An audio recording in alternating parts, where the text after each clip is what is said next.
Hello दोस्तों, जय Hind, very good morning. कैसे हैं आप लोग? अच्छे हैं? पढ़ाई कर रहे हैं? पढ़ाई करते रहिए। पढ़ाई के साथ साथ थोड़ा समय निकालकर मस्ती भी करते रहिए और अपने एग्जाम के बारे में थोड़ा ज्यादा सोचिए। जो आपका लक्ष्य है उसके पीछे आप दौड़िए। ओके, चलिए मत दौड़िए उसको पाने के लिए, क्योंकि आपका जो लक्ष्य है आपके लिए बेकरार है, तो आपको भी बेकरार होना पड़ेगा अपने लक्ष्य को पाने के लिए। ओके, तो चलिए हम लोग क्या स्टार्ट करते हैं, करंट अफेयर्स स्टार्ट करते हैं। 1 जून 2024 करंट अफेयर्स। अभी हम लोगों ने क्या किया, मई मंथ को टाटा बाय बाय कर दिया। अब स्टार्ट हो गया है 1 जून, जून मंथ स्टार्ट हो गया। आज डेट क्या है? 1 जून 2024 करंट अफेयर्स। अभी कुछ लोगों ने कहा कि सर आप मई मंथ का जो इम्पोर्टेंट करंट अफेयर्स है उसको एक बार फिर से रिवाइज कर दीजिए, पूरे मई मंथ का 1 मई से लेकर 31 मई तक। हम जरूर जल्दी स्टार्ट करेंगे। ओके, कोशिश करेंगे कि एक क्लास के अंदर पूरे मई मंथ का जो जो इम्पोर्टेंट करंट अफेयर्स है उसको एक बार आपके लोगों के लिए फिर से लाएं। ओके, क्योंकि हम यहाँ पर हैं आप लोगों के लिए। अगर आप लोग चाहते हैं कि मई मंथ का इम्पोर्टेंट करंट अफेयर्स एक बार और हम रिवाइज करें तो डेफिनेटली हम रिवाइज कराएंगे। चलिए तो स्टार्ट करते हैं 1 जून 2024 करंट अफेयर्स। 1 जून 2024 करंट अफेयर, बहुत इंपॉर्टेंट करंट अफेयर है।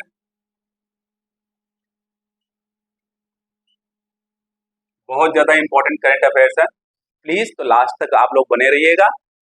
अगर पसंद आए तो प्लीज इसको लाइक शेयर सब्सक्राइब जरूर करिएगा। चलिए इसे स्टार्ट करते हैं। पहला करंट अफेयर क्या है? इंडियाज फर्स्ट अर्बन रोपवे किस शहर में बनाया गया है? अर्बन रोपवे मतलब शहर में पहली बार। आप समझिए, जब हम रोपवे सुनते हैं तो लगता है कि किसी माउंटेनियस एरिया में रोपवे बनाया गया। अब माउंटेनियस एरिया में रोपवे बनाया क्यों जाता है? आप समझिए, माउंटेन एरिया में क्या होता है, रोड बनाना बहुत डिफिकल्ट होता है क्योंकि माउंटेनियस होता है, इसलिए बहुत डिफिकल्ट होता है। तो करते क्या है, एक माउंटेन चोटी से दूसरे माउंटेन चोटी पे जाना होता है तो क्या करते हैं, रोपवे बना देते हैं कि आराम से ऊपर ही ऊपर, जमीन का बात ही ना है, रोड बनाने की जरूरत ही ना हो। ओके, कम कॉस्ट में आराम से एक जगह से दूसरे जगह जाया जा सके। ये कहाँ होता है? माउंटेनियस एरिया में अक्सर कर गवर्नमेंट करती है। अभी जो इंडिया में क्या हुआ, पहली बार शहर में बनाया गया। तो पूछा जा सकता है एग्जाम में किस शहर में बनाया गया, तो वाराणसी शहर में बनाया है। और वाराणसी दुनिया का सबसे ओल्डेस्ट सिटी है, इंडिया का कल्चरल कैपिटल सिटी है, इसको ध्यान दीजिएगा। ओके, तो देखते हैं इंडिया फर्स्ट, बहुत इंपॉर्टेंट है।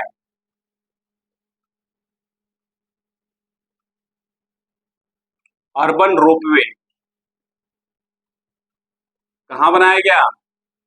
वाराणसी में। अभी स्टार्ट नहीं हुआ, स्टार्ट कब से होगा? स्टार्ट होगा अगस्त 2024 से। अगस्त 2024 से पीएम नरेंद्र मोदी ने प्रॉमिस किया था, उस कारण ये बन रहा है। अगस्त 2024 से स्टार्ट हो जाएगा। अब किसी प्रोजेक्ट के तहत यह बनाया जा रहा है ना, कोई प्रोजेक्ट होगा जिसके तहत बनाया जा रहा है। हाँ, कौन सा प्रोजेक्ट है? पर्वतमाला प्रोजेक्ट। अब ध्यान दीजिएगा, नाम क्या है? पर्वतमाला। पर्वतमाला प्रोजेक्ट। इसमें होता क्या? पर्वतमाला, पर्वत को माला की तरह जोड़ देना, एक पर्वत से दूसरे पर्वत पर जाने के लिए रोपवे का प्रयोग करना। अब रोपवे जब करेंगे तो हमारा समय बचेगा, हमारा समय बचेगा, प्लस एक जगह से दूसरे जगह जाएंगे, ट्रैफिक में हम फंसेंगे नहीं, हमारी एनर्जी वेस्ट नहीं होगी, हम अपना काम जो है सही डायरेक्शन में लगा सकते हैं, जिससे हमारी प्रोडक्टिविटी ज्यादा बढ़ेगी। एक बात और पूछा जा सकता है कि जो ये रोपवे वाराणसी में बनाया जा रहा है वह कहाँ से कहाँ तक बनाया जा रहा है, तो ध्यान दीजिएगा। From Varanasi cantt railway station, Varanasi cantt railway station to Rath Yatra. अब जानते हो वाराणसी दुनिया का सबसे ओल्डेस्ट सिटी है, और बहुत ज्यादा कंजेस्टेड है, तो वहां पे रोड बनाना बहुत डिफिकल्ट है और ट्रैफिक डे बाय डे बढ़ रहा है। इसलिए प्रधानमंत्री ने अनाउंस किया था कि वाराणसी में क्या बनाया जाएगा? रोपवे बनाया जाएगा। और एक दिन में जो ये रोपवे है, एक दिन में 96,000 पैसेंजर को ले जाएगा। ओके 96,000 पैसेंजर, मतलब 1 लाख पैसेंजर को फ्यूचर में हो सकता है कि और बढ़ जाए और सिटीज में ये बनाया जाए जिससे ट्रैफिक कंट्रोल किया जाए। तो बहुत स्मार्ट मूव है, इसको ध्यान दीजिएगा, एग्जाम के लिए बहुत इंपॉर्टेंट है हमारे। तो नोट डाउन कर लीजिएगा आप लोग वीडियो पॉज करके। अभी नॉर्वे में सेकंड न्यूज क्या है, नॉर्वे में चेस टूर्नामेंट हुआ और वो चेस टूर्नामेंट क्या था, क्लासिकल चेस टूर्नामेंट था। क्लासिकल का मतलब होता है, क्लासिकल चेस टूर्नामेंट का मतलब होता है जो चेस खेला जाता है ना, उसमें दोनों लोगों को बहुत ज्यादा समय दिया जाता है कि आप अपना समय लीजिए, आराम से खेलिए, कोई दिक्कत नहीं, जिसको बोलते हैं स्लो चेस। आराम से, एक होता है चेस तुरंत टाइम लिमिट के अंदर खत्म करना होता है, और इसमें क्या होता है, समय दिया जाता है कि आप आराम से करिए, इसको स्लो चेस भी बोला जाता है। तो ये हमारे लिए इंपॉर्टेंट क्या है, क्यों है वो देखते हैं। क्लासिकल चेस टूर्नामेंट,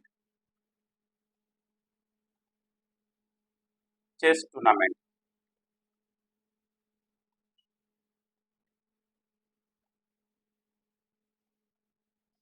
पहली बार, जानते हो, पहली बार जो आर प्रज्ञानंदा हैं, आर प्रज्ञानंदा जी हैं,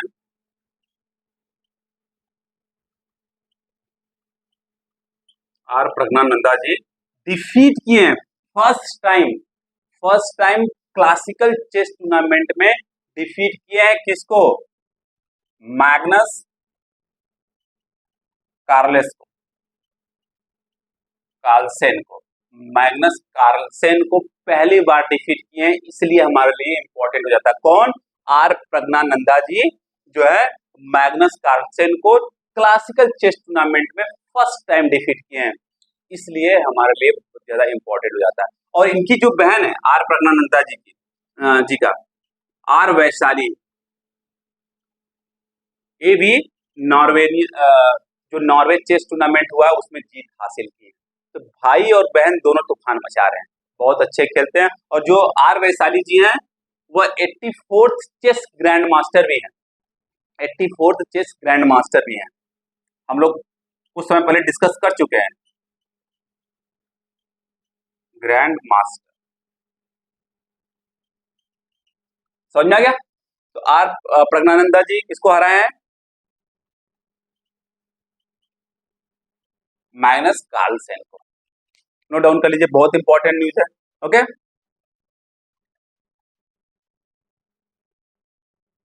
नेक्स्ट न्यूज है Asia Pacific employment and social outlook. Asia Pacific employment and social outlook report जारी किया गया है। Asia Pacific employment and social outlook 2024 report release किया गया है। तब पूछा जा सकता है कि जो यह रिपोर्ट रिलीज किया गया है किस ऑर्गेनाइजेशन द्वारा रिलीज किया गया है। हर एग्जाम में 1-2 रिपोर्ट हर साल पूछा जाता है, इसको देख लीजिएगा। इसको कौन रिलीज किया है, ILO ने, international labour organisation, international labour organisation ने, ओके, ILO ने इसको रिपोर्ट रिलीज किया है। और रिपोर्ट रिलीज में क्या बताया गया है कि जो एशिया पैसिफिक रीजन है, ओके, एशिया पैसिफिक रीजन में जो south and south east Asia, south east Asia में जो एम्प्लॉयमेंट दर है, एम्प्लॉयमेंट वह इंक्रीज हुआ है, कहां से कहां तक, ध्यान देना। 2022 में जो एम्प्लॉयमेंट रेट था वो कितना था, 57.4%, और 2024 में एम्प्लॉयमेंट रेट कितना बढ़ गया है, इतना बढ़ गया है, समझ में आ रहा है। 57.4% से कितना हो गया, 58.2% हो गया है। ओके, अब इसका कारण कहां बढ़ा है, अब पूछा जा सकता है क्वेश्चन, कहां बढ़ा है। ये इंडिया में जो विमेन एम्प्लॉयमेंट है ना, उसके बढ़ने के कारण ही जो एम्प्लॉयमेंट रेट है 57.4% से लेकर 58.2% हुआ है। इसका मतलब है कि इंडिया में वीमेन भी जो है अब जॉब करना शुरू कर दी है। पक्का समझ में आ रहा है? तो जो मेन कारण, बहुत सारे और कारण हैं, पर जो मेन कारण है ग्रोथ का 57.4% से लेकर 58.2% तक, वह मेन कारण है जो वीमेन एम्प्लॉयमेंट है इंडिया में बढ़ रहा है। मेन रीजन जो है, ध्यान दीजिएगा, mainly because of Indian women participation in job. Okay okay, because of the increase of Indian women employment. समझ में आ गया? और इस रिपोर्ट में एक और चीज बताया गया जो कि बहुत इंपॉर्टेंट है। जो इंडिया में वृद्ध लोग, बुजुर्ग लोग हैं, ओल्ड पर्सन है, अभी जो उनकी डिपेंडेंसी है यंग पर्सन पे है वो 0.1%, 0.1% है। जो वृद्ध लोग हैं वह डिपेंड करते हैं अपने बच्चों पर, अपने ग्रैंडसन पर डिपेंड करते हैं, परंतु यह बढ़ने वाला है। कितना बढ़ने वाला है? 0.1 से हो जाएगा कितना? 0.22% बाई 2050 तक। मतलब जो बुजुर्ग लोग हैं और ज्यादा डिपेंड होने वाले हैं किस पर? यंग लोग पर। ध्यान दीजिएगा, तो यह एक तरीके से इकोनॉमी पे बर्डन है। तो कुछ सरकार को अभी से मेजर लेना पड़ेगा जिससे कि जो बुजुर्ग लोगों की मदद की जा सके, जिससे कि वो खुद एम्प्लॉयमेंट में कंट्रीब्यूट कर सके, जिससे कि हमारा जो है इकोनॉमी और अच्छे से ग्रोथ करे। समझ में आ गया? तो दो रीजन बहुत इंपॉर्टेंट है। महिलाओं के पार्टिसिपेशन के कारण एम्प्लॉयमेंट रेट बढ़ा है, और जो बुजुर्ग लोग हैं उनकी डिपेंडेंसी बढ़ने वाली है 2050 तक। और एक बहुत इंपॉर्टेंट न्यूज है, इसी रिपोर्ट में बताया गया है कि अगर इंडिया को हायर लेवल इनकम में आना है, जैसे डेवलप नेशन के कंट्री के इनकम लेवल में आना है, तो इंडिया को बहुत तेजी से ग्रोथ करना पड़ेगा, उसकी प्रोडक्टिविटी बहुत तेजी से बढ़ानी होगी, तब जाके इंडिया जो है वह हायर ग्रोथ इनकम लेवल में आ सकता है। पक्का समझ में आ गया? 100%। ये रिपोर्ट कौन, सबसे ज्यादा इंपॉर्टेंट क्या है? Asia Pacific employment and social outlook report जारी कौन करता है, रिलीज कौन करता है? इंटरनेशनल लेबर ऑर्गेनाइजेशन करता है। ये सबसे ज्यादा इंपॉर्टेंट है। और पूछा जा सकता है कि किसके कारण जो एम्प्लॉयमेंट रेट बढ़ा है? तो विमेन, इंडियन विमेन के पार्टिसिपेशन के कारण। इसका मतलब है भारत की जो महिलाएं हैं वह अब ज्यादा बाहर निकलकर जॉब कर रही है, जो कि हमारी इकोनॉमी के लिए बहुत जरूरी है, बहुत इंपॉर्टेंट है। ओके, चलिए, तो नेक्स्ट न्यूज है, बहुत इंपॉर्टेंट है, इसको देखिएगा। सस्टेनेबिलिटी चैंपियन,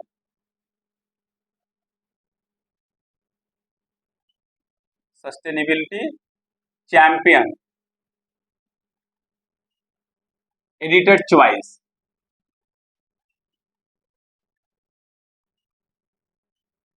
चॉइस अवार्ड 2024 किस ऑर्गेनाइजेशन को दिया गया है? क्या है? Sustainability champion editor choice award किसको दिया गया? नाम क्या है? सस्टेनेबिलिटी। इसका मतलब ऐसे ऑर्गेनाइजेशन को दिया गया होगा जो कुछ ग्रीन एनर्जी की तरफ काम कर रहा हो। सस्टेनेबल मतलब आप काम तो अभी भी करिए, परंतु फ्यूचर जनरेशन को ध्यान में रखते हुए करिए। समझ में आ रहा है? आप इन्वायरमेंट को डिस्ट्रॉय मत करिए। यह दिया गया है rural electrification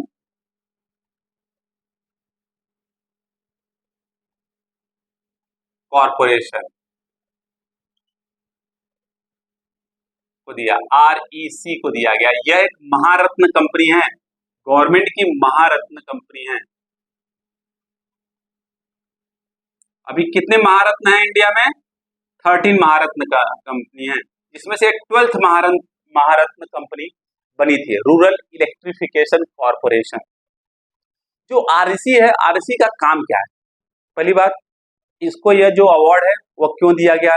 sustainability champion editor choice award, क्योंकि यह ग्रीन एनर्जी की तरफ बहुत अच्छा काम कर रहा है, ग्रीन एनर्जी को प्रमोट कर रहा है। समझ में आ गया? Green to work in green energy,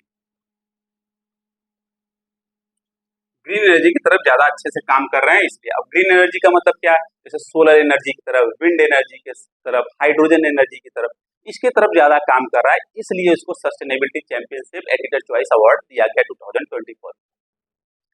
अब दूसरा क्वेश्चन आ सकता है कि जो आरईसी है वो करता क्या है।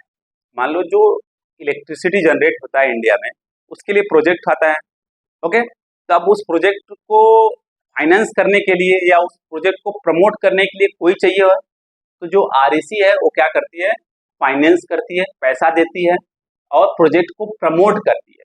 और ऐसे प्रोजेक्ट को ज्यादा प्रमोट करती है जो ग्रीन फील्ड में काम करता हो, जो जैसे सोलर एनर्जी की तरफ काम कर रहा हो, विंड एनर्जी की तरफ काम कर रहा हो, इस फील्ड में इस प्रोजेक्ट के लिए ज्यादा क्या करती है, फाइनेंस करती है और प्रमोट करती है, इसका काम है। पक्का समझ में आ गया 100%। और इसकी जो स्टैब्लिशमेंट है वो कब हुआ था, 1969 में हुआ था। रूरल इलेक्ट्रिफिकेशन कॉर्पोरेशन एक गवर्नमेंट महारत्न कंपनी है जो कि बहुत इंपॉर्टेंट है। ये करती क्या है, ये फाइनेंस प्रोवाइड करती है और प्रमोट करती है उन सब प्रोजेक्ट जो पावर प्रोजेक्ट से रिलेटेड, जो पावर प्रोजेक्ट से रिलेटेड जो होते हैं उनको। और यह किस, पूछा जा सकता है किस मिनिस्ट्री के अंदर आती है। अब काम इसका क्या है, इलेक्ट्रिसिटी प्रोवाइड करना, इसका मतलब पावर प्रोवाइड करना, तो पावर मिनिस्ट्री के अंदर में आती है। समझ में आ गया पक्का 100% अंडरस्टूड।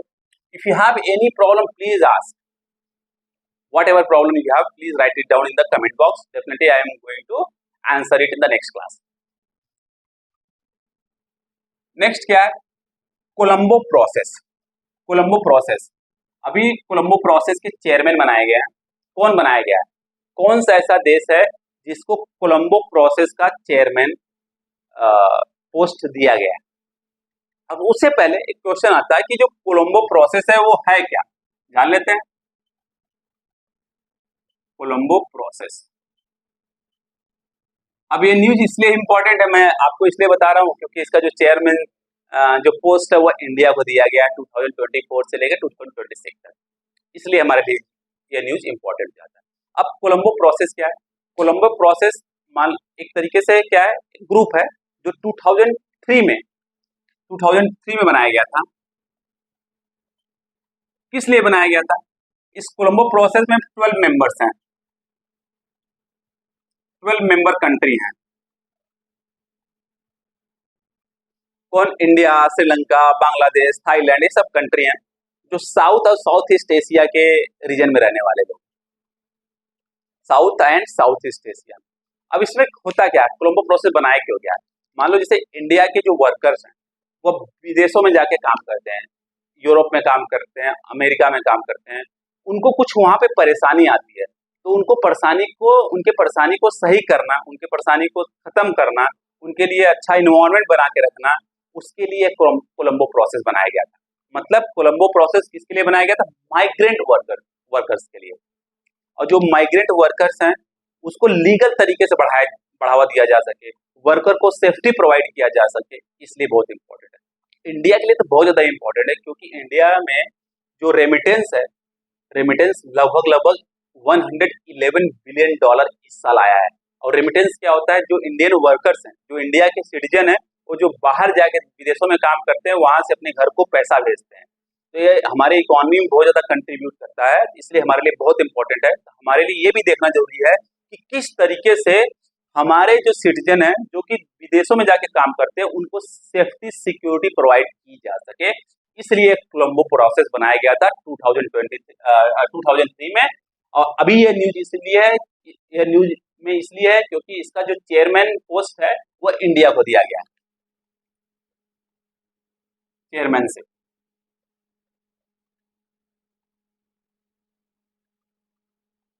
इसको दिया गया है, इंडिया को दिया फ्रॉम 2024 टू 2006 तक। अब बताओ 20 साल बाद चेयरमैन पोस्ट पहली बार इंडिया को दिया गया है।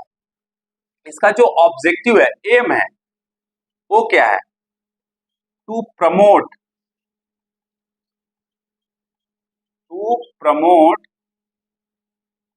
सेफ, ऑर्डरली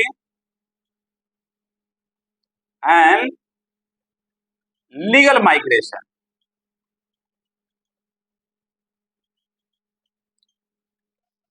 समझ में आ गया, इस कि उनको सेफ्टी, मतलब जो हमारे देश के वर्कर हैं जो जाके विदेशों में काम करते हैं उनको सेफ्टी प्रोवाइड किया जाए, उनके साथ कुछ गलत काम उस कंट्री के अंदर ना हो सके, इसलिए बनाया गया। पूछा जा सकता है कितने मेंबर कंट्री हैं इसके अंदर, कोलंबो प्रोसेस के अंदर 12 मेंबर कंट्री हैं।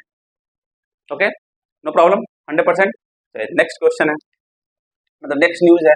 नेक्स्ट न्यूज क्या है? First 3D printed semi cryogenic rocket engine बनाया गया।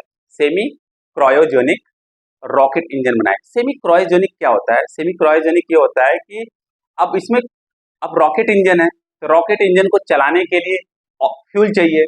तो रॉकेट इंजन में हम लोग अक्सर कौन सा फ्यूल यूज करते हैं?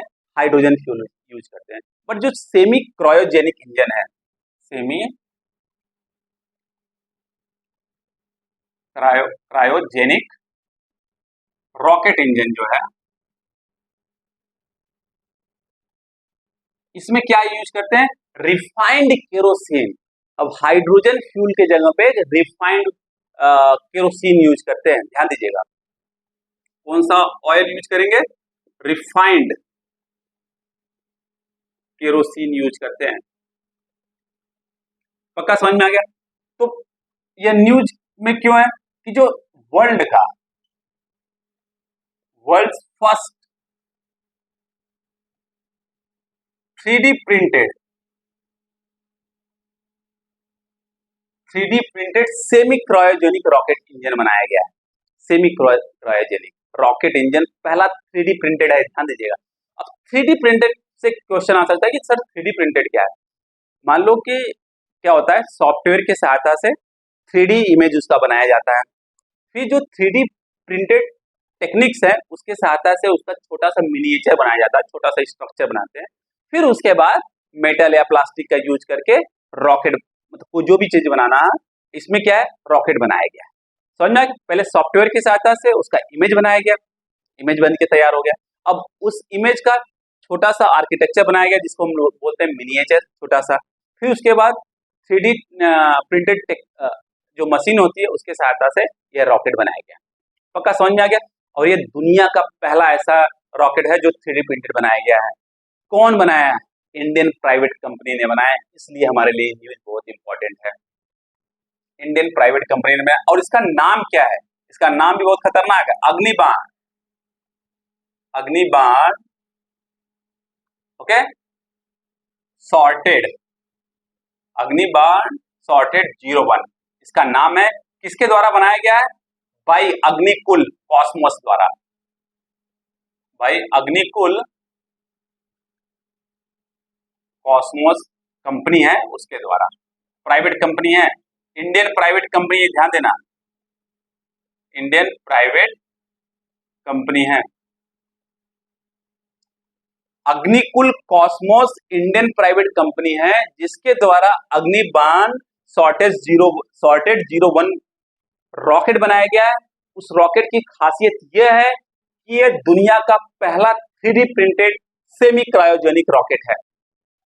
और जो अग्निकुल कॉस्मोस है वो इंडिया की दूसरी प्राइवेट कंपनी है जो रॉकेट बनाई है और लॉन्च की है। और ये रॉकेट कहां से लॉन्च किया गया? श्रीहरिकोटा से लॉन्च किया गया है। तो पहली कंपनी कौन सी है? Private company. प्राइवेट कंपनी की बात हो रही है, स्काईरूट। स्काईरूट एरोस्पेस ये पहली भारत की प्राइवेट कंपनी है जो रॉकेट ऑलरेडी लॉन्च कर चुकी है। परंतु जो अग्निकुल कॉस्मोस है उसकी खासियत यह दुनिया का पहला 3D printed cryogenic rocket engine launch किया है। अब सेमी क्रायोजेनिक का मतलब होता है हाइड्रोजन फ्यूल छोड़ो यार, अब तो हम केरोसिन यूज करेंगे, रिफाइंड वन, उसके सहायता से लेके जाएंगे। और सफलतापूर्वक लॉन्च किया गया। इसको नोट डाउन करिए, बहुत इंपॉर्टेंट, एग्जाम में पूछा जा सकता है। नाम ही खतरनाक है, Agnibaan. Okay, got it, no problem.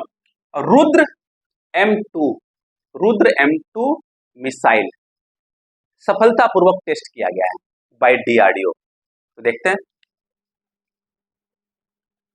नाम ही है खतरनाक, Rudra M2। Rudra M2 tested by the DRDO successfully from the Orissa coast. Tested by DRDO successfully from Orissa coast. By Sukhoi M30, जो सुखोई 30 है उससे लॉन्च मतलब टेस्ट किया गया। अब पूछा जा सकता है क्वेश्चन के अंदर जो रुद्र M2 जो है वो है क्या? यह एयर टू सरफेस मिसाइल है, ध्यान देना, एयर टू सरफेस मिसाइल है, सुपरसोनिक मिसाइल है, बहुत तेज स्पीड है इसका। ब्रह्मोस को पता है ना, ब्रह्मोस सुपरसोनिक मिसाइल है, जहां जाती है 1 किलोमीटर का एरिया खत्म, 1 किलोमीटर स्क्वायर एरिया जो है खत्म हो जाता है ब्रह्मोस जब पड़ता है तो। ठीक उसी तरीके से रुद्र M2 भी है, एयर टू सरफेस मिसाइल है। अब इसके रेंज के बारे में पूछा जा सकता है, कितना रेंज है, कितने किलोमीटर जा सकती है?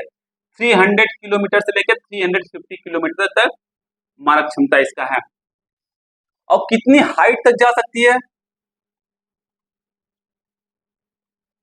3 किलोमीटर से 15 किलोमीटर तक जा सकती है। और इसकी जो स्पीड है वो कितना है? 6791.4 किलोमीटर पर आवर, जो इसकी स्पीड है। ओके, और बहुत इंपॉर्टेंट ये हो जाता है कि ये एंटी रेडिएशन सुपरसोनिक मिसाइल है, एंटी रेडिएशन सुपरसोनिक मिसाइल है। दुश्मन के राडार को कैच करके उसके राडार को भी कैच कर लेगा, खत्म कर देगा, डिस्ट्रॉय कर देगा। ओके, तमाम गॉट इट। एंटी रेडिएशन है रुद्र M2, किसके द्वारा टेस्ट किया गया? DRDO द्वारा। कहां पे टेस्ट किया गया? उड़ीसा कोस्ट पे टेस्ट किया गया। इसका रेंज क्या है? 300 टू 350 किलोमीटर। इसकी स्पीड क्या है? 6791.4 किलोमीटर पर आवर। और कितने हाइट तक जा सकती है? 3 से 15 किलोमीटर तक जा सकती है। क्या करती है? Air to surface supersonic missile है, एंटी रेडिएशन है। तो इसलिए अभी हम लोग क्या है, डिफेंस सेक्टर में बहुत ज्यादा काम कर रहे हैं और हमारा डिफेंस सेक्टर बहुत ही स्ट्रांग है। और DRDO करता है क्या है, आपको पता ही है, defence research and development organisation है, जो हमारे तीनों आर्म फोर्स के लिए हथियार बनाती रहती है और हमारे तीनों आर्म फोर्स को स्ट्रांग करती रहती है। ये DRDO का काम है। नेक्स्ट है, बहुत इंपॉर्टेंट न्यूज है, world no tobacco day. World no tobacco day कब मनाया जाता है? वर्ल्ड नो टोबैको डे कब मनाया जाता है? 31 मई को मनाया जाता है, 31 मई को मनाया जाता है। अब इसको कौन प्रपोज किया था? वर्ल्ड, अब हेल्थ से रिलेटेड है, ध्यान दो, world no tobacco day. Tobacco किससे रिलेटेड है? हेल्थ से। लोग खाते हैं तो ज्यादा दिक्कत होती है, तो इसको प्रमोट कौन किया था, प्रपोज कौन किया था? इसको प्रपोज करने वाला वर्ल्ड हेल्थ ऑर्गेनाइजेशन है। पहली बार world health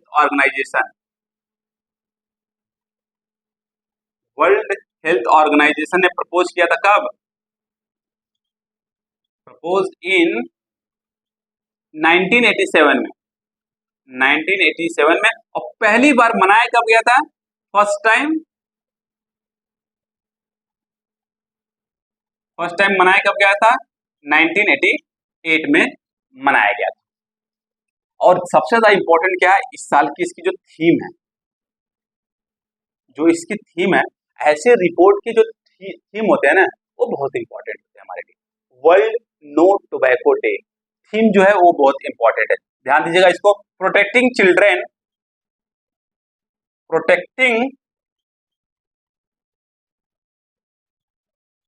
children from tobacco industry interference. आजकल बच्चे बहुत खाते हैं ना, इसलिए इंडस्ट्री इंटरफेरेंस इसलिए मनाया जाता है कि जिससे कि लोगों के अंदर जागरूकता रहे कि आप लोग टोबैको प्लीज मत खाइए, उससे बहुत नुकसान होने वाला है हेल्थ पर। लोग तो खा लेते हैं, बाद में परेशान होते हैं, कैंसर की बीमारी बहुत ज्यादा होती है टोबैको से, इसलिए इसको मनाया जाता है। इसको नोट डाउन कर लीजिए, ये थीम बहुत इंपॉर्टेंट है, protecting children from tobacco industry interference. Tobacco industry interference, got it? पक्का? अभी मल्टीनेशनल वॉर एक्सरसाइज हुआ है, मल्टीनेशनल वॉर एक्सरसाइज, उसका नाम है रेड फ्लैग। तो क्वेश्चन पूछा जा सकता है कि जो रेड फ्लैग है वो किससे रिलेटेड है? तो पहली बात है क्या है, मल्टीनेशनल वॉर एक्सरसाइज है। अब ऑप्शन दे देगा, नेवी एक्सरसाइज है, एयरफोर्स एक्सरसाइज है, मिलिट्री एक्सरसाइज है या साइबर एक्सरसाइज है? तो ये किसका है? एयरफोर्स का एक्सरसाइज है। कौन कराता है? यह यूनाइटेड स्टेट ऑफ अमेरिका की जो एयरफोर्स है वो कराती है। ये न्यूज हमारे लिए इंपॉर्टेंट क्यों है? क्योंकि अभी इंडियन एयरफोर्स अमेरिका लैंड की है इस एक्सरसाइज में पार्टिसिपेट करने के लिए, इसलिए हमारे लिए इंपॉर्टेंट हो जाता है। पक्का समझ में आ गया? ओके, इसको ध्यान दीजिएगा। मल्टीनेशनल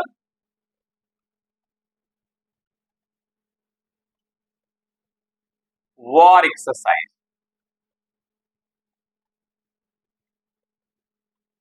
वॉर एक्सरसाइज, उसका नाम क्या है? Red flag. Red flag 2024। ये कराता कौन है? यह यूनाइटेड स्टेट ऑफ अमेरिका की जो एयरफोर्स है वो कराती है। और ये मल्टीनेशनल मतलब बहुत सारे कंट्री पार्टिसिपेट किए हैं, करते हैं, और इसमें इंडियन एयरफोर्स भी भाग ली है। अब वर्ल्ड में कोई ऐसा मेजर एक्सरसाइज नहीं है जिसमें इंडियन एयरफोर्स मतलब इंडिया की जो आर्मी हो या नेवी हो या एयरफोर्स हो पार्टिसिपेट न करती हो। तो पूछा जा सकता है एग्जाम में, इसलिए हमारे लिए बहुत इंपॉर्टेंट है क्योंकि इंडियन एयरफोर्स इसमें पार्टिसिपेट की, इसलिए हमारे लिए बहुत ज्यादा इंपॉर्टेंट है। समझ में आ गया? और ये जो रेड फ्लैग एक्सरसाइज कब से हो रहा है? 1975 से हो रहा है, तो इसलिए हमारे लिए इंपॉर्टेंट हो जाता है। अभी आरबीआई ने अपना एनुअल रिपोर्ट जारी किया है। उस एनुअल रिपोर्ट में आरबीआई ने बताया है कि 2023-2024 फाइनेंशियल ईयर में उसकी कितनी इनकम है। उसकी जो इनकम है वो कितनी है? 2.11 लाख करोड़। तो डायरेक्टली एग्जाम में पूछा जा सकता है। Okay, according to the annual report, annual report of RBI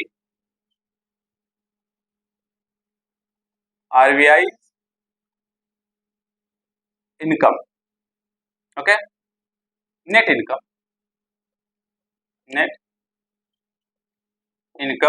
इन 2023-24 में जो इनका नेट इनकम वो कितना है?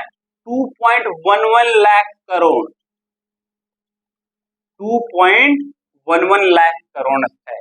तो डायरेक्ट किसी भी एग्जाम में पूछा जा सकता है कि 2023-2024 फाइनेंशियल ईयर में जो आरबीआई का नेट इनकम है, ओके, वह कितना है? तो 2.11 लाख करोड़। 4 ऑप्शन दे देगा। बहुत ज्यादा एग्जाम में पूछा जा चुका है कई बार, तो अभी भी पूछा जा सकता है, इसलिए हमारे लिए इंपॉर्टेंट है। और यह रिपोर्ट कौन जारी किया है? आरबीआई ने जारी किया है, जो कि हमारा सेंट्रल बैंक है, इंडियन सेंट्रल बैंक है, बैंकों का बैंक है। तो नोट डाउन कर लीजिए आप लोग इसको, बहुत इंपॉर्टेंट है। जो नेट इनकम है उसका इतना है। पक्का? तो आज के लिए बस इतना ही। ये न्यूज बहुत इंपॉर्टेंट है, इसको आराम से समझ लीजिएगा आप लोग। तो जाने से पहले अगर ये पसंद आए तो प्लीज इसको लाइक शेयर सब्सक्राइब जरूर करिएगा और बेल आइकन दबाना तो बिल्कुल मत भूलिएगा। और कल हम लोग मिलते हैं 2 जून 2024 करंट अफेयर के साथ। Okay, bye bye, take care, पढ़ते रहिएगा।